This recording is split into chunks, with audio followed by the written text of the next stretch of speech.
தொடர்ச்சியாக நாங்கள் சொல்கிறோம், தமிழ்நாட்டில் அரசியல் அனுபவம் உள்ள அரசியல் கட்சி தலைவர்கள், மூத்த பத்திரிகையாளர்கள், செய்தியாளர்கள் எல்லாம் படித்து சொல்கிறாங்க.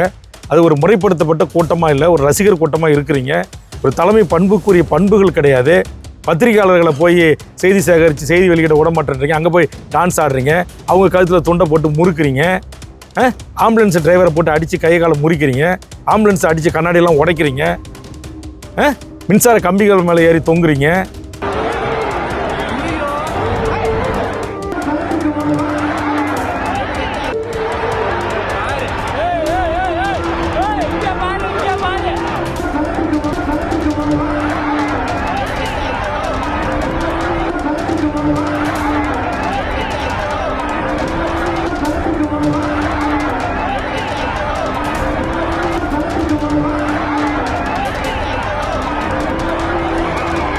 சீமான் அந்த மருத்துவமனைக்கு பார்க்க போயிருக்கிறாரு. அவர் இன்னைக்கு சூழ்ந்துக்கிட்டு ரொம்ப அசிங்கமான வார்த்தைகளால் ரசிகர்கள் திட்டுறீங்க. மருத்துவமனைக்கு இப்போ அமைச்சர்கள் அமைச்சர்களை விமர்சனம் பண்ணுறீங்க.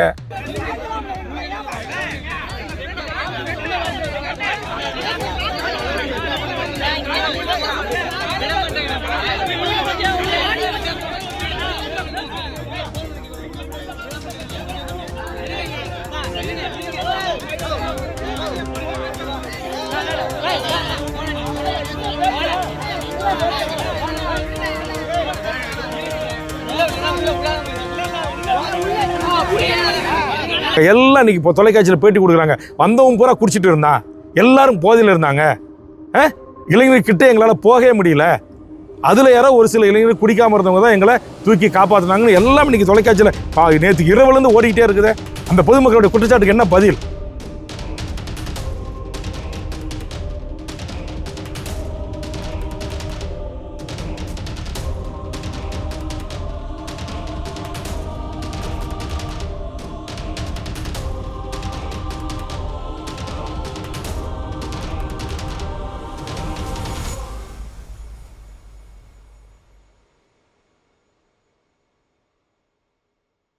கட்டி விஜய் படத்தை ஒட்டி அந்த நடு கூட்டத்தில் ஊர்வலம் விடுறாங்க. அந்த அவசியம் என்ன? அதை ஒரு தொலைக்காட்சி நேரடியாக தடுத்து நிறுத்துகிறாங்க. அதை நிறுத்தி உள்ளே பார்க்கும்போது நாங்கள் தனிப்பாட்டில் வச்சுக்கிட்டு சர்வீஸ் பண்ண வந்தோம் அப்படின்றாங்க. இதெல்லாம் அனுமதிச்சிருக்கக்கூடாது விஜய் தொண்டர்கள், விஜயினுடைய நிகழ்ச்சி ஏற்பாட்டாளர்கள். இது வரைக்கும் கட்சி தொடங்கி 2 வருஷம் ஆச்சு. என்றைக்காவது ஒரே ஒரு நாள் பத்திரிகை ஊடக நண்பர்களை திரு விஜய் அவர்கள் சந்திச்சிருப்பாரா? அவர்கள் கேட்கின்ற கேள்விகளுக்கு பதிலளித்திருப்பாரா? பத்திரிகை ஊடகங்களை சந்திக்க மாட்டீங்க, செத்துப்போன குடும்பத்துக்கு ஆறுதல் சொல்ல மாட்டீங்க, தமிழ்நாட்டில் ஏற்படுற மக்களுடைய பிரச்சனைகளுக்கு போராட்டத்துக்கு வீதிக்கு வர மாட்டீங்க. ஆனால் முதலமைச்சர் இருக்கை மட்டும் உங்களுக்கு கொடுக்கணும். முன்வைக்கப்பட்டிருக்காங்க. அது அத்தனை முன்னணி தொலைக்காட்சிகளும் யூடியூப் சேனல்களும் நேரடியாக ஒளிபரப்பு பண்ணியிருப்பாங்க. இன்னும் கேட்க போனால் விஜய் எந்த தொலைக்காட்சி யூடியூப் சேனல் ப்ரமோட் பண்ணுதோ அதே யூடியூப் சேனல் அதையும் அந்த செய்தியும் வெளியிட்டிருக்காங்க. ஆக இதெல்லாம் எவ்வளோ ஒரு முட்டாள்தனமான, ஒரு அறிவிலித்தனமான, மோசமான ஒரு நிகழ்ச்சி. மின்சாரத்தை நிறுத்திட்டாங்கன்றாங்க. அது முழுக்க தவறு. அது எல்லா தொலைக்காட்சியும் படம் பிடிச்சிருக்காங்க, எல்லா விளக்குகளும் எரியுது. அதெல்லாம் உடைச்சி உள்ளே போகிறாங்க. அது அனல் வெப்பம் அதிகமாக வீசக்கூடிய ஒரு இடம். அந்த இடத்துல உள்ளே போய் அங்கே நின்று அங்கே மயக்கம் போட்டு சில பேர் விழுந்திருக்காங்க. ஆக எந்த ஒரு உயர்நீதிமன்றம் சொன்ன வழிகாட்டுதல் முறை கிடையாது. காவல்துறை வகுத்தளித்தா இத்தனை கண்டிஷன் போடுறீங்களே எங்களுக்கு. கர்ப்பிணி பெண்களை வரக்கூடாதுன்னு நாங்கள் எப்படி சொல்ல முடியும்? குழந்தைகளை அழைச்சிட்டு வரக்கூடாதுன்னு நாங்கள் எப்படி சொல்ல முடியும்னு நீங்கள் ஹைகோர்ட்டில் கவுண்டர் பெட்டிஷன் போடுறாங்க தமிழக வெற்றி கழக அட்வொகேட்டு. இதெல்லாம் இதெல்லாம் நியாயமா சொல்லுங்கள்? தமிழ்நாட்டு மக்கள் என்ன அவ்வளோ முட்டாள்களாக நினைக்கிறீங்களா? உங்கள் ரசிகர்கள்மா உங்களை கொண்டாடலாம், ரசிப்பு தன்மை உள்ள பொதுமக்கள் அந்த இடத்துக்கு பார்க்க வரலாம். அங்கே பார்க்க வந்த கூட்டம் ஒரு 50,000 பேர்னா அந்த கரூர் மாவட்டத்தில் மீதி 20 லட்சம் பேர் இருக்காங்க. அப்போ 20 லட்சம் தமிழக மக்களும் அந்த மாவட்டத்தில் முட்டாள்களா? ஆக தொடர்ச்சியாக நாங்கள் சொல்கிறோம், தமிழ்நாட்டில் அரசியல் அனுபவம் உள்ள அரசியல் கட்சி தலைவர்கள், மூத்த பத்திரிகையாளர்கள், செய்தியாளர்கள் எல்லாம் படித்து சொல்கிறாங்க. அது ஒரு முறைப்படுத்தப்பட்ட கூட்டமாக இல்லை, ஒரு ரசிகர் கூட்டமாக இருக்கிறீங்க. ஒரு தலைமை பண்புக்குரிய பண்புகள் கிடையாது. பத்திரிகையாளர்களை போய் செய்தி சேகரித்து செய்தி வெளியிட விட மாட்டேன்றீங்க. அங்கே போய் டான்ஸ் ஆடுறீங்க, அவங்க கழுத்தில் துண்டை போட்டு முறுக்குறீங்க, ஆம்புலன்ஸ் டிரைவரை போட்டு அடித்து கை காலை முறிக்கிறீங்க, ஆம்புலன்ஸ் அடித்து கண்ணாடியெல்லாம் உடைக்கிறீங்க, மின்சார கம்பிகள் மேலே ஏறி தொங்குறீங்க. இதெல்லாம் என்ன? இது இப்படிப்பட்ட ஒரு தற்கூரி கூட்டத்தை உருவாக்கி வச்சுருக்காங்க அப்படின்னு சொல்லி பொதுமக்கள் யாராச்சும் ஒருத்தங்க எழுதுனாங்க அப்படின்னா உடனே எங்களை தற்கூரி கூட்டம்னு சொல்லிட்டீங்க, உடனே எங்களை அணில் கூட்டம்னு சொல்லிட்டீங்க அப்படின்னு அந்த தலைவர்களை போய் அடிக்க போகிறீங்க. இன்றைக்கி சீமான் அந்த மருத்துவமனைக்கு பார்க்க போயிருக்கிறாரு. அவரை இன்றைக்கி சூழ்ந்துக்கிட்டு ரொம்ப அசிங்கமான வார்த்தைகளால் ரசிகர்கள் திட்டுறீங்க. மருத்துவமனைக்கு இப்போ அமைச்சர்கள் வந்து அமைச்சர்களை விமர்சனம் பண்ணுறீங்க, அரச முதலமைச்சரை விமர்சனம் பண்ணுறீங்க, காவல்துறை நண்பர்களை விமர்சனம் பண்ணுறீங்க, பத்திரிகை யூடியூபர்களை மடக்கி வச்சு மிரட்டுறீங்க. இதெல்லாம் என்ன? இதாக ஒரு பண்படுத்தப்பட்ட கூட்டம்? இதாக ஒரு அரசியல் கட்சி தலைவருக்குரிய மாண்பு? நேற்றுக்கு இந்த சம்பவம் நடக்குது, அவர் கண் முன்னால் அவர் பேசிகிட்டு இருக்கும்போதே பல பேர் மயக்கம் போட்டு விழுந்து சாவறாங்க, பத்திரிகைக்காரங்க கவனத்துக்கு கொண்டு போகிறாங்க. அதை கிஞ்சித்தும் கவலைப்படாமல் நீங்கள் ஒரு பெரும் கூட்டத்தை உங்களோடைய அப்படி இஞ்சி போய் இஞ்சாக நகர்த்தி கூப்பிட்டு வரீங்க. எந்த பாயிண்டில் நிறுத்தி பேசணுமோ அந்த பாயிண்டில் நிறுத்தி பேசின பிறகு அந்த கூட்டத்தை கலைச்சி அனுப்பணும்ல, அந்த கட்சியினுடைய மாநில நிர்வாகிக்கு மாவட்ட செயலாளருக்கு இன்ஸ்ட்ரக்ஷன் கொடுக்கணும்ல. இப்போ அதை கொடுக்காமல் நீங்கள் மட்டும் ஒரு பெரும் கூட்டத்தை, அதுவும் அங்கே கரூரில் யாரோ ஒருவருக்கு நீங்கள் சவால் விடணும், அவரை விட இங்கே நாங்கள் பெரிய செல்வாக்கானவர்கள் காட்டணுங்கிறதுக்காக சேலத்துலேருந்து 5000 பேர் போயிருக்காங்க. அதில் ஒருத்தர் இறந்துருக்கிறாரு. புதுக்கோட்டையிலேருந்து போயிருக்காங்க, தஞ்சாவூர்லேருந்து போயிருக்காங்க, திருச்சியிலேருந்து போயிருக்காங்க, திண்டுக்கல்லேருந்து போயிருக்காங்க. இப்போ இந்த ஊரில் இருந்தால் ஒரு உயிர் பலியாக இருக்குது. இதெல்லாம் என்ன? இதெல்லாம் விஜய்க்கு அழகா? இது உங்களுக்கு ஒரு மிகப்பெரிய திரை வெளிச்சம் இருக்கிறது, திரை புகழ் இருக்குது என்பதற்காக அப்பாவி எங்கள் தமிழ்நாட்டு மக்களை இப்படி வந்து கூட்ட நெரிசலில் மூச்சு இல்லாமல், மூச்சு விட முடியாமல், தண்ணி கொடுக்காமல், உணவு இல்லாமல் அந்த மக்கள் சாகடிப்பீங்களா? உயர்நீதிமன்றங்கள் தானாக தலைமை நீதிபதிகள் இது விசாரணைக்கு எடுத்துக்கொண்டு பணியில் இருக்கிற ஒரு நீதியரசரை கொண்டு இதற்கு ஒரு விரிவான நீதி விசாரணைக்கு உத்தரவிட்டு இதற்கு காரணமாக இருந்த அத்தனை பேரும் சட்டத்தின் முன் நிறுத்தி மிக கடுமையான தண்டனைக்கு உட்படுத்தணும். அப்போ தான் தமிழ்நாட்டில் இதுமாரி உயிர் பலிகள் இருக்காது. ஏன் தமிழ்நாட்டில் இதுமாரி அம்மையார் ஜெயலலிதாவுக்கு கூடலையா லட்சக்கணக்கான பேர்? புரட்சித் தலைவர் எம்ஜிஆருக்கு கூடலையா? பேரறிஞர் அண்ணா இறந்தபோது இது வரைக்கும் இந்தியாவுடைய வரலாற்றிலே இல்லாத ஒரு கூட்டம் கூடியதாக இன்றைக்கி ரெக்கார்டாக இருக்குது. அங்கெல்லாம் இதுமாரி சாவுகள் ஏற்பட்டதா? ஏன்? தமிழ்நாட்டுடைய பண்பாட்டு கலாச்சாரத்தை மீட்பதற்காக இன்றைக்கி ஜல்லிக்கட்டுக்கு மெரினாவில் 10 லட்சம் பேர் ஒரே நாளில் திரண்டார்கள். இப்படி தள்ளுமுள்ளு ஏற்பட்டதா? இப்படி வந்து மூச்சுத்திணறல் ஏற்பட்டதா? ஒரு நாகரிகமற்ற பண்பாடற்ற ஒரு கூட்டம். இப்போ ஒரு ஆரோக்கியமான கருத்துக்களை ஒரு அரசியல் தலைவர் சொன்னாங்கன்னா உடனே ஒரு 1000 பேர் பின்னோட்டத்தில் அவனை அப்படி இப்படின்னு அம்மாவை பற்றி, அக்காவை பற்றி, மனைவியை பற்றி, குடும்பத்தை பற்றி எழுதுறது. அரசியல் தலைவர்கள் இறந்து போனவங்களுக்கு ஆறுதல் சொல்ல போனால் அவங்கள திட்டுறது.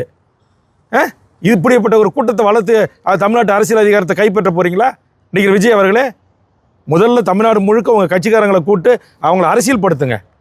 நகரம்னா என்ன, ஒன்றியம்னா என்ன, பேரூராட்சினா என்ன, மாவட்டம்னா என்ன, அப்படி கூட்டு வச்சு பொறுப்புகளை போட்டு அவங்க அழைச்சிட்டு வர்ற தொண்டர்களை குடி இல்லாமல், சரக்கு இல்லாமல், அங்கே எல்லாம் இன்றைக்கி இப்போ தொலைக்காட்சியில் பேட்டி கொடுக்குறாங்க. வந்தவங்க பூரா குடிச்சிட்டு இருந்தான், எல்லாரும் போதையில் இருந்தாங்க, இளைஞர்கிட்ட எங்களால் போகவே முடியல, அதில் யாரோ ஒரு சில இளைஞர்கள் குடிக்காமல் இருந்தவங்க தான் எங்களை தூக்கி காப்பாற்றினாங்கன்னு எல்லாம் இன்றைக்கி தொலைக்காட்சியில் நேற்று இரவுலேருந்து ஓடிக்கிட்டே இருக்குது. அந்த பொதுமக்களுடைய குற்றச்சாட்டுக்கு என்ன பதில்? வந்தவன் பெரும்பான்மையாக குடிகாரனாக இருந்தான்றாங்களே. ஒரு குடிகார கூட்டத்தை வச்சுக்கிட்டு ஷோ காட்டிக்கிட்டு தமிழ்நாட்டில் இல்லை, இதெல்லாம் கேட்குறதுக்கு ஆள் இல்லையா? தமிழ்நாடு முதலமைச்சர் நீங்கள் மேலோட்டமாக இந்த வழக்கை நீங்கள் கையாளக்கூடாது. தமிழ்நாட்டுடைய சட்ட ஒழுங்கு காவல்துறை இயக்குனர், டிஜிபி இதில் வந்து தீர ஆராய்ந்து விஜயாக இருந்தாலும், நடிகர் விஜயாக இருந்தால் என்ன, அவர் என்ன இந்தியாவின் அரசியலமைப்பு சட்டத்துக்கு அப்பாற்பட்டவரா? விஜய் மீது வழக்கு பாயாதான், புஷி ஆனந்த் மீது வழக்கு பாயுமா, நிர்மல்குமார் மீது வழக்கு பாயுமா? அப்போ விஜய் என்ன சட்டத்துக்கு உட்படாத பெரிய வானத்திலிருந்து கூச்சி வந்த தலைவர் அவர்? 40 உயிருக்கு அவருக்கு பொறுப்பு இல்லையா? யாராக இருந்தாலும் தவறு செய்து கடவுளே இருந்தாலும் நெற்றிக்கண் திறப்பினும் குற்றம் குற்றமே என்பது போல இங்கே விஜயனுடைய தவறு 8:45க்கு முதல் பாயிண்டில் அவர் இருக்கணும். அவர் விமானத்துக்கு வந்ததே 8:45. 8 மணி நேரம் காலதாமதமாக ஏன் வந்தீங்க? அப்போ உங்களை பார்க்குறதுக்கு உங்கள் ரசிகர்கள் வந்து அங்கே காத்து கிடந்தானே, பொதுமக்கள் வந்து காத்து கிடந்தானே. அவனுக்கு 12 மணி நேரத்துக்கு உணவு ஏது, தண்ணி ஏது? அங்கே சொல்லுங்கள், அந்த ஏற்பாடுகளை செஞ்சீங்களே? இதுக்கு தான் நான் வந்து ஒரு வருஷமாக அடிச்சுக்கிறேன், இந்தமாரி ரோட் ஷோவுக்கு அனுமதிக்காதீங்க தயவு செய்து. இப்போ மாநாட்டுக்கு அவங்க ரசிகர்கள் விபத்தில் ஏற்பட்டாங்க, 6 பேர் செத்து போனாங்க விக்கிரவாண்டி மாநாட்டப்போ. ஏற்கனவே உங்கள் மீது அதில் விமர்சனம் இருக்குது. இந்த 6 பேர் குடும்பத்துக்கு ஒரு உதவி பண்ணலை, இந்த சாவுக்கு போகலை, அந்த குடும்பத்துக்கு போய் ஒரு ஆறுதல் சொல்லலை. மதுரை மாநாட்டுக்கு வந்தவங்க 3 பேர் செத்து போயிட்டாங்க, போய் ஒரு ஆறுதல் சொல்லலை, குடும்பத்தை போய் பார்க்கல. இப்போ எங்கள் கட்சிக்காரர் கிருஷ்ணகிரி நகர செயலாளர் அவருக்கு உடல்நிலை சரியில்லாமல் இறந்து போயிட்டார். நான் என்னுடைய சின்ன கட்சி, வளர்ந்து வர்ற கட்சி, என் தகுதிக்கு எங்கள் நிர்வாகிகளோடு நாங்கள் சேர்ந்து ஒரு 2 லட்ச ரூபா போய் குடும்பத்துக்கு கொடுத்துட்டு ஆறுதல் சொல்லிவிட்டு பிள்ளைங்களை நல்லா படிக்க வைங்கம்மா, நான் இருக்கிற பார்த்துக்கிறேன்னு சொல்லிட்டு வரேன். இப்போ கட்சிக்கு வந்து இன்னும் 1 மாதம் கூட ஆகலை, எங்கள் சங்கர் இறந்துட்டார். இன்றைக்கி அவங்க வீட்டுக்கு ஒட்டுமொத்த இந்த மண்டலத்திலிருந்து 100கணக்கான வாகனங்களை நிர்வாகிகள் போய் ஆறுதல் சொல்லிவிட்டு இப்போ பத்திரிகையாளரை சந்தித்து அவருடைய கொலைக்கு காரணமானவர்கள் அத்தனை பேரும் கைது செய்யப்படணும், அப்படி இல்லைன்னா இந்த வழக்கை சிபிஐக்கு கேட்டு நாங்கள் நீதிமன்றத்தில் முறையிட இருக்கிறேன். அப்போ நாங்கள் இன்றைக்கி ஒரு சின்ன கட்சிகள் கூட தன்னுடைய தொண்டர்களுக்கு ஒரு ஆபத்துனா போய் பார்க்குறாங்க, ஆறுதல் சொல்கிறாங்க, நேரடியாக போகிறாங்க. ஆனால் நீங்கள் நாளைக்கு முதலமைச்சரில் தான் செஞ்சாச்சு கோட்டையில் தான் நான் உட்காருவேன், 2026 நாங்கள் தான் ஆட்சிக்கு வருவோம் அப்படின்னு அறுதிட்டு உறுதியாக சொல்கிறேன். நீங்கள் ஏன் அந்த தாலி எடுத்த தாய்மார்களுக்கு ஆறுதல் சொல்ல போகல? இங்கே நீங்கள் இருக்கும்போதே எங்கள் பத்திரிகையாளர்கள் எல்லாருமே நேற்று விமான நிலையத்தில் கேட்குறாங்க, ஓடி போய் கேட்குறாங்க, 30 பேர் இறந்துட்டாங்களே சார் சார் சார் இதுக்கு என்ன சார் சொல்கிறீங்க, கருத்து சொல்லுங்கள், இல்லை இரங்கல் தெரிவிக்கிறீங்களா, ஏதாவது ஒன்று வாயை தரங்கன்னு கேட்குறாங்க. திரும்பி கூட பார்க்காத 4வது தூண், இந்த நாட்டுடைய இந்திய நாட்டுடைய ஜனநாயகத்து 4வது தூண், அந்த தூணை புறந்தள்ளிட்டு நீங்கள் போய் தனி விமானத்தில் நேற்றுக்கு அங்கேருந்து நீங்கள் வர்றதுக்கு 8 மணி நேரம் நகர்ந்து ஊர்வலமாக வரீங்க. இன்றைக்கி எப்படி 40 நிமிஷத்தில் நீங்கள் சென்னைக்கே போய் சேர்ந்தீங்க? எப்படி போனீங்க தனி விமானத்தில்? அப்போ என்ன யாருக்கிட்ட ஷோ காட்டுறீங்க? தமிழ்நாட்டில் இருக்கிற மக்கள் ஒரு சினிமா மோகத்தில் கட்டுண்டு கிடக்கிறான், ஒரு ரசிக மனப்பான்மையோடு இருக்கிறான். அப்படிங்கிறதுக்காக தமிழர்களுடைய உயிரை பழி போவதை நாங்கள் அனுமதிக்க முடியாது. தமிழக வாழ்வுரிமை கட்சியும் தமிழர் வாழ்வுரிமை கூட்டமைப்பும் தமிழ்நாட்டில் இருக்கிற 150க்கும் மேற்பட்ட தமிழர் அமைப்புகளை, தமிழ் தேசிய அமைப்புகளை, பெரியார் இயக்கங்களை ஒருங்கிணைத்து நாங்கள் அமைப்பு நடத்துகிறோம். இங்கே சாதி மத கட்சிகளுக்கு அப்பாற்பட்டு தமிழ் சமூகத்தின் எந்த ஒரு சின்ன பிரச்சனைக்கும் குரல் கொடுக்கிற தமிழக வாழ்வுரிமை கட்சியும் தமிழர் வாழ்வுரிமை கூட்டமைப்பு இதற்கு எங்களுடைய வன்மையான கண்டனத்தை நாங்கள் பதிவு செய்கிறோம். இன்றைக்கி எங்கள் தமிழ் மாணவர் அமைப்புகள் இன்றைக்கு அங்கே விஜய் வீட்டுக்கு முன்பு போய் தமிழ்நாட்டில் இருக்க அவங்க எந்த அரசியல் கட்சி சாராதவங்க தமிழ் அமைப்புகள் போய் இதை கண்டனம் தெரிவித்து இன்றைக்கி ஆர்ப்பாட்டம் பண்ணியிருக்காங்க. பல்வேறு தமிழ் அமைப்புகள் இன்றைக்கி அறிக்கை கொடுத்துருக்குறாங்க. எதற்கும் வாய் திறக்கிறது இல்லை. போய் பனையூரில் கேட்டு சாத்திக்கிட்டு உள்ள படுத்துக்கிட்டால் போதுமா? இதில் வேறு தமிழ்நாட்டில் இருக்கிற ஊடகம் பத்திரிகை நண்பர்கள், விஜய் எழுந்து விட்டார், குளித்து விட்டார், பாத்ரூம்லேருந்து வெளியே வந்து விட்டார், இப்படிலாம் நீங்கள் செய்தி போடுறீங்க. ஒரு நடிகனுக்கு ஒரு தூக்கி வச்சு ஒரு கொண்டாடுறதுக்கு ஒரு அளவு இல்லை. நாட்டுடைய ஊடக பத்திரிகை துறைக்கு பொழுதே வரைக்கும் டிவியை திறந்தா விஜய் விஜய் விஜய் விஜய். அதுவும் காலையில் ஒரு தமிழ்நாட்டுடைய மிகப்பெரிய தொலைக்காட்சி, விஜய் எழுந்து விட்டார், வெளியே வந்து விட்டார், காரில் ஏறி விட்டார், விமானத்தை அடைந்து விட்டார், தனி விமானத்தில் அமர்ந்து விட்டார், தனி விமானம் டேக்கப் ஆகிறது பாருங்கள், இதோ எங்களுடைய ரிப்போர்ட்டர் அப்படியே களத்திலிருந்து அப்படியே நேரடியாக காட்டுகிறார். இதெல்லாம் பத்திரிகை தர்மமா? இதெல்லாம் பத்திரிகை இந்த பத்திரிகை முதலாளியை கேட்குறேன். சம்பளத்துக்காக அப்பாவி இந்த பத்திரிகை ஊழியர்களை 4 மணிக்கு 3 மணிக்கு பனையூர் தோட்டத்தில் போய் காத்து கிடக்க வைக்கிறீங்க. தனி விமானத்தில் போய் இறங்குறாரு, அத்தனை பத்திரிகையாளர்கள் பின்னாடியே ஓடுறாங்க. அவங்கள ஒரு சக மனிதனாக கூட மதித்து திரும்பி ஒரு வார்த்தை பேசலை. நீங்கள் தமிழ்நாட்டுக்கு முதலமைச்சராக வந்து தமிழ்நாட்டு மக்களை ஆள்றதுக்கு ஆசைப்படுறீங்க. தமிழ்நாட்டுடைய மக்களுடைய இன்பத்தில், துன்பத்தில், துயரத்தில், வாழ்வில், சாவில் எல்லாத்துலேயும் வந்து நிற்கணும். இன்றைக்கி தமிழ்நாட்டில் இருந்து அரசியல் கட்சிகள், இன்றைக்கி திமுகலேருந்து அண்ணா திமுகலேருந்து இருக்கிற ஒவ்வொரு அரசியல் கட்சிகளும் அப்படி பங்காற்றி தான் வந்திருக்காங்க. நீங்கள் கம்யூனிஸ்ட்ங்கிறது எல்லா கட்சிகளும். ஆனால் நீங்கள் சொந்த தொண்டை செத்து கிடக்குறேன், நீங்கள் வந்து விமானம் ஏறி பாதுகாப்பாக போய் வீட்டில் இறங்குறீங்க. இங்கே திருச்சியில் தனி விமானத்தில் ஏற போகிறீங்க, பத்திரிகையாளர்கள் அவ்வளோ பேர் உங்கள் பின்னே தொருத்திக்கிட்டு ஓடியாந்து கேட்குறான், ஒரே ஒரு வார்த்தை வாய் தரங்க அப்படின்னு பதில் சொல்கிறதுக்கு. ஆக இந்த மாதிரியான நடிகர்களுக்கு பின்னால் போகின்ற என் தமிழ் சமூகம் தான் குற்றவாளி, தமிழர்கள் தான் குற்றவாளி, பொதுமக்கள் தான் குற்றவாளி. விஜய் முதல் குற்றவாளி இல்லை. இந்த நான் கேட்குறேன், உங்களை பச்சை குழந்தைகள் தூக்கிட்டு யார் உங்களை போக சொன்ன? கர்ப்பிணி தாயோடு உங்களை யார் சொன்ன? 9 மாதம் நிறமாதி கர்ப்பிணியை விட்டுட்டு விஜய் பார்க்குறதுக்கு அவன் கனவு ஏன் வந்தான்? வயதான தாய்மார்கள் ஏன் வராங்க? இதில் வேறு காவல்துறையை குறை சொல்கிறது. நீங்கள் சினிமாக்காரெல்லாம் கட்சி ஆரம்பிப்பீங்க, ஒரு தமிழ்நாட்டில் 186 அரசியல் கட்சி இருக்கும். மக்களை பார்க்குற, மாணவர்களை பார்க்குற, தொழிலாளர்களை பார்க்குற, மீனவர்களை பார்க்குற, விவசாயிகளை பார்க்குற காவல்துறை ஒரு நடிகன் கட்சி ஆரம்பித்து ரோட் ஷோ நடத்திங்க. உங்களுக்கு 500 போலீஸ், 2000 போலீஸு, ஒரு ஏடிஜிபி, ஒரு IG, 2 SP, 50 inspector, 75 sub inspector, 500 காவலர்கள் நேற்றுக்கு விஜய்க்கு பாதுகாப்பு. ஏன்னா இதுக்கு என்ன அரசாங்கத்துக்கு பணமாக கட்டிருக்காரு விஜய்? சொந்த இப்போ நாங்களாம் கட்சி நடத்துகிறோம், எங்களுக்கு தமிழர் படை, தொண்டர் படை, சொந்த தொண்டர்களை வச்சு நாங்கள் வந்து பாதுகாப்பு கொடுக்குறோம். ஒவ்வொரு கட்சிகளும் அப்படி தான்.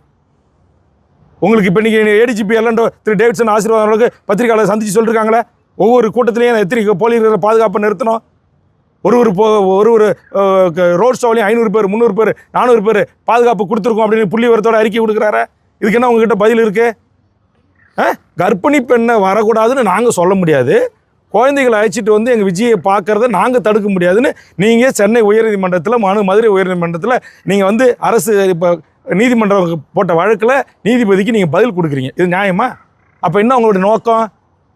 உங்களுக்கு பெரிய இமேஜ் இருக்குது, கற்பனை பெண்ணாக இருந்தாலும் எங்களை வந்து பார்ப்பாங்க, எங்கள் தலைவரை, குழந்தைகளாக இருந்தாலும் எங்கள் தலைவரை பார்க்கணுன்னு விரும்புது. இப்போ 40 உயிர் செத்து போச்சு. யார் விட்டு தாலி அறுக்கப்பட்டிருக்கு? இதுக்கு யார் நீதி சொல்கிறது?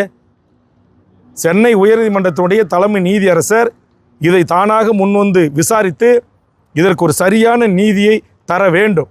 இல்லை என்றால் தமிழக வாழ்வுரிமை கட்சி தமிழ்நாடு முழுவதும் நாங்கள் ஏற்கனவே தொடர்ச்சியாக இந்த மக்களை விழிப்புணர்வு பெறுவதற்கான பிரச்சாரங்கள் தான் ஈடுபட்டிருக்கிறோம். தொடர்ந்து இந்த சினிமா என்னங்க உலகத்தில் எந்த நாட்டிலங்க உண்டு? ஏதோ ஒரு கதாநாயகன் படம் 100 நாள் ஓடணுங்கிறதுக்காக ஆடையை முழுக்க அவுத்து போட்டு வேப்பிலையை கட்டிக்கிட்டு இவன் அங்க பிரதர்சனம் பண்ணுறான். திருப்பதிக்கு மொட்டை அடிக்கிறான், பழனிக்கு காவடி தூக்குறான், அகல் குத்திக்கிறான். உலகத்தில் எந்த நடிகன் படம் ஓடணும்னு இப்படி பண்ணிக்கிறாங்க? குஷ்புக்கு கோயில் கட்டுறான், நயன்தாராவுக்கு செலவு வைக்கிறான். இந்த முட்டாள் மடையர் கூட்டமாக என் தமிழ் கூட்டத்தை மாற்றியது இந்த நடிகர்கள். இதெல்லாம் தவறு. நீங்கள் அஜித் என்கிற ஒரு நடிகர் தான் சொல்லியிருக்கார், எனக்கு ரசிகர் மன்றம் வச்சு எனக்கு பாலாபிஷேகம் பண்ணி எனக்கு கட் அவுட் வச்சு உங்களுடைய வாழ்க்கையை தொலைக்காதீங்க அப்படின்னு சொல்லியிருக்கார். நடிகர் சத்யராஜ் சொல்லியிருக்கார். மீது எந்த நடிகராச்சும் சொல்லியிருக்காங்களா? உங்களுக்கு ஏன் நீங்கள் வராதீங்கன்னு சொல்கிறது இல்லை, நீங்கள் வராமல் விட்டுட்டு போங்க. மக்கள் உங்களை பார்க்க வந்து மக்களுக்கு அவசரம். எத்தனை பேர் தொழிலாளர்கள் வேலைக்கு போக முடியல, ஸ்கூல் பசங்க ஸ்கூலுக்கு போக முடியல. உங்களுடைய ஒவ்வொரு ரோட் ஷோவிலையும் எவ்வளோ போக்குவரத்து நெரிசல் ஏற்படுது, எவ்வளோ பொதுமக்களுக்கு பாதிப்பு ஏற்படுது. நீ மக்களை நேசிக்கிற தலைவனாக என்னால் பொதுமக்களுக்கு இடைஞ்சல் வருது, நான் இந்த பயணத்தை ரத்து செஞ்சுக்கிறேன். நான் வந்து இப்போ இங்கிலாந்தில், லண்டனில், அமெரிக்காவில் 1 to 1 நேரடியாக வேட்பாளர்கள் உட்கார வச்சு நான் வந்தால் என்ன செய்வேன், நீ வந்தால் என்ன செய்வேன். இன்றைக்கி ரிப்பப்ளிக் டிவி போன்ற மிகப்பெரிய அகில இந்திய உலக அளவிய தொலைக்காட்சிகளை உட்காந்து 1 to 1 நேர்காணல் வச்சு உங்களுடைய திறமைகளை வெளிக்காட்டுறாங்க. இது வரைக்கும் கட்சி தொடங்கி 2 வருஷம் ஆச்சு. என்றைக்காவது ஒரே ஒரு நாள் பத்திரிகை ஊடக நண்பர்களை திரு விஜய் அவர்கள் சந்திச்சிருப்பாரா? அவர்கள் கேட்கின்ற கேள்விகளுக்கு பதிலளித்திருப்பாரா? பத்திரிகை ஊடகங்களை சந்திக்க மாட்டீங்க, செத்துப்போன குடும்பத்துக்கு ஆறுதல் சொல்ல மாட்டீங்க, தமிழ்நாட்டில் ஏற்படுற மக்களுடைய பிரச்சனைகளுக்கு போராட்டத்துக்கு வீதிக்கு வர மாட்டீங்க. ஆனால் முதலமைச்சர் இருக்கை மட்டும் உங்களுக்கு கொடுக்கணும். இதுக்கு நீங்கள் ஒரு ஐடி விங்கை உருவாக்கி இதை விமர்சனம் செய்கின்ற அரசியல் தலைவர்களை நீங்கள் முகநூலில் கழுவி ஊற்றுறதுக்குன்னு ஒரு டீமை ஃபார்ம் பண்ணுவீங்க. ஆஸ்பத்திரிக்கு ஆறுதல் வர சொல்கிற அமைச்சர்களை, முதலமைச்சரை, அரசாங்கத்தை, காவல்துறையை, வருவாய்த்துறையை, இபி டிபார்ட்மெண்ட்டை, அதிகாரிகளை நீங்கள் மிரட்டுவீங்க. இது என்ன? இது ஒரு தந்தோன்றி ஒரு கூட்டத்தை உருவாக்கி வைத்துக்கொண்டு தமிழுக்குரிய மாண்பை, தமிழுக்குரிய கலாச்சாரத்தை, பண்பாட்டை, நாகரிகத்தை, தொன்மையை, வரலாற்றை அத்தனையும் குட்டிச்சவராக்கிற வேலையில் இந்த சினிமா கூத்தாடித்தனங்கள் செய்கிறார்கள். இது எப்படி தமிழ் சமூகம் அனுமதிக்க முடியும்? இதான் என்னுடைய கேள்வி. சார், இப்போ தமிழக அதாவது விஜய் அவர்கள் வந்து இப்போ பாஜகவுக்கு எதிராகவும் திமுகவுக்கு எதிராகவும் பேசிட்டு வர்றாரு. ஆனால் இப்போ வந்து பார்த்தீங்கன்னா பாஜக தலைவர்கள் எல்லாமே வந்து விஜய்க்கு ஆதரவாக தான் பண்ணணும். அது எங்கேயாச்சும் அது இதுலேருந்து என்ன தெரியுது? விஜய்க்கு இந்தியாவில் எத்தனையோ தொழிலதிபர்கள் இருக்காங்க, பாதுகாப்பு கேட்டு மனு கொடுத்துருக்காங்க. இப்போ எங்கள் கட்சியினுடைய குமார் கூட எங்கள் லைஃப் த்ரெட் இருக்குன்னு நாங்கள் பாதுகாப்பு கேட்டு எஸ்பிக்கு மனு கொடுத்துருக்கோம். ஒரு போலீஸ்காரங்களை நியமிக்கிறது துப்பு கிடையாது. ஆனால் எதுக்கு விஜய்க்கு நீங்கள் 1000 போலீஸ் போடுறீங்க? எதுக்கு விஜய்க்கு 500 போலீஸ் போடுறீங்க? இன்றைக்கி விஜய் என்ன 40 பேர் செத்து கிடக்குறான், பணம் கிடக்குதுங்க. விஜய் வீட்டுக்கு அசிஸ்டன்ட் கமிஷனர் தலைமையில் பாதுகாப்பு, விஜய் வீட்டுக்கு இந்திய துணை ராணுவ பாதுகாப்பு. அப்போ விஜயனுடைய ஒரு உயிர் தான் முக்கியமா? ஆயிரக்கணக்கான தமிழ் மக்கள் உயிர் முக்கியம் இல்லையா? விஜய் தமிழ்நாட்டில் திட்டமிட்டே ஒரு பதட்டத்தை ஏற்படுத்துறாங்க. ஆமாம், அவருடைய பேச்செல்லாம் அப்படி தானே அமையுது. ஆமாம், அதுதானே செய்யிருக்காரு. அதான் இப்போ உண்மை வெளியே வருது. இப்படி இல்லைன்னா அவருடைய விமானம் மட்டும் தனியாக எந்த விமான நிலையத்தில் ஏறி இறங்குறதுக்கு அனுமதி எப்படி கொடுக்கலாம்? ஸ்பெஷல் பாதுகாப்பு, prime minister, vice president, CM கூட இல்லை, நம்ம சிஎம் கூட இல்லை. அந்த பிரிவில் இவருக்கு எப்படி பாதுகாப்பு கொடுக்கலாம்? பணம் இருந்தால் கொடுத்துருவீங்களா? அப்போ இதில் பின்னாடி உங்களை இயக்கிறது யார்? இன்றைக்கி வெட்ட வெளிச்சமாக வெளியில் வருது. 40 பேர் செத்து இருக்கிறான். அது சாவுக்கான அந்த மக்களுக்கு போய் எழுவு சொல்கிறதுக்கு வக்கு கிடையாது. உடனே விஜயை தூக்கி பிடிக்கிறீங்க அப்படின்னா அப்போ உண்மை வெளியே வந்துச்சு இல்லை? யார் விஜயை இயக்குனாங்க அப்படின்றது இப்போ வெளியே வந்திருக்குல்ல? உள்துறை அமைச்சர் அடுத்த சில மணி நேரத்தில் முதலமைச்சரை மிரட்டுற மாதிரி தொலைபேசியில் தொடர்பு கொண்டு அறிக்கை கேட்குறார். கவர்னர் உடனே அறிக்கை கேட்குறார். அப்போ பூனை குட்டி வெளியே வந்துச்சு. சார், கரூரில் நடந்த இந்த துயர சம்பவத்திற்கு விஜய் பொறுப்பா அல்லது ஆட்சியர்கள், காவல்துறை பொறுப்பேற்க வேண்டும்? அதுக்கு தான் இதுக்கு எல்லாருக்கும் விஜய்க்கு முதல் பொறுப்பு இருக்குது. அவர் தான் அந்த கட்சியினுடைய தலைவர். அவரை பார்க்க வந்து தான் மக்கள் செத்துருக்காங்க. அவரை பார்க்க வந்து அவருடைய ரசிகர்கள் செத்துருக்காங்க. அதற்கு முதல் பொறுப்பு விஜய் ஏற்கணும். இதில் இதர யாரெல்லாம் காவல்துறை தவறு செஞ்சுருக்கா, மின்வாரியம் தவறு செஞ்சுருக்கா, இல்லை வேறு என்ன தவறுகள் நடந்திருக்கு என்பதை ஓய்வு பெற்ற நீதிபதி விசாரிப்பதை விட சென்னை உயர்நீதிமன்றத்தில் பணியில் இருக்கிற நேர்மையான அரசியல் சாராத நீதிபதிகளை கொண்டு இதுக்கு விசாரணை நடத்தணும் அப்படி என்பதுதான் தமிழக வாழ்வுரிமை கட்சியினுடைய கோரிக்கை. திமுக கூட்டணி நாகரிக அரசியல ரொம்ப கூடுதலாக கவனம் செலுத்தி கைதிலிருந்து தப்பிக்க வைக்கிறாங்களா விஜய் என்ற ஒரு கேள்வி இல்லை? ஏங்க நான் கேட்குறேன், நான் இருக்கிறேன், இங்கே வந்திருக்கிறேன், நாங்கள் 5 பேரும் போகிற இடத்துல ஒரு சம்பவம் நடந்தது. நான் தலைவர், என்னை மட்டும் நீக்கிட்டு முத்துலட்சுமி அக்காவையும் குமாரியும் நெப்போலியனையும் கார்த்திகை மட்டும் நீங்கள் வழக்கு பதிவு செய்து கைது செஞ்சால் அது நியாயமா? இப்போ அதே மாதிரி தான் நடந்திருக்கு. தலைவரை டிவிகே கட்சியினுடைய தலைவர் யார்? விஜய். அவர் மேலே வழக்கு இல்லை. புஷி ஆனந்த் மேலே வழக்கு, கூட இருந்த நிர்மல்குமார் மீது வழக்கு, அது அர்ஜுன் மீது வழக்கு. ஏன் விஜயின் மீது வழக்கு இல்லை? சென்ட்ரல் கவர்மெண்ட்டு தமிழ்நாடு அரசு மிரட்டி இருக்கிறாங்க. அதனால தான் உள்துறை அமைச்சர் அறிக்கை கேட்குறாரு, கவர்னர் அறிக்கை கேட்குறாரு. விஜயை இறக்கிய கூட்டம் இதுக்கு பின்புலமாக ஆதரவாக நின்று கொண்டு இன்றைக்கு தமிழ்நாடு அரசு மீது குற்றம் சொல்லி விஜயை காப்பாற்ற முயற்சித்திருக்கிறது பாரதிய ஜனதா அரசு. அவங்க தான் இன்றைக்கி விமான அனுமதி கொடுத்தாங்க, அவங்க தானே பாதுகாப்பு கொடுத்தாங்க. 40 பேர் செத்து கிடக்கிறான், இங்கே பாதுகாப்பு வரல, இங்கே இராணுவம் வரல, விஜய் வீட்டுக்கு இராணுவம் போகுதான். இது எந்த விதத்தில் நாயங்க? விஜய் வீட்டுக்கு அசிஸ்டன்ட் கமிஷனர் தலைமையில் பாதுகாப்பான், சொந்த நாட்டு குடிமக்களுக்கு பாதுகாப்பு இல்லை. நன்றி.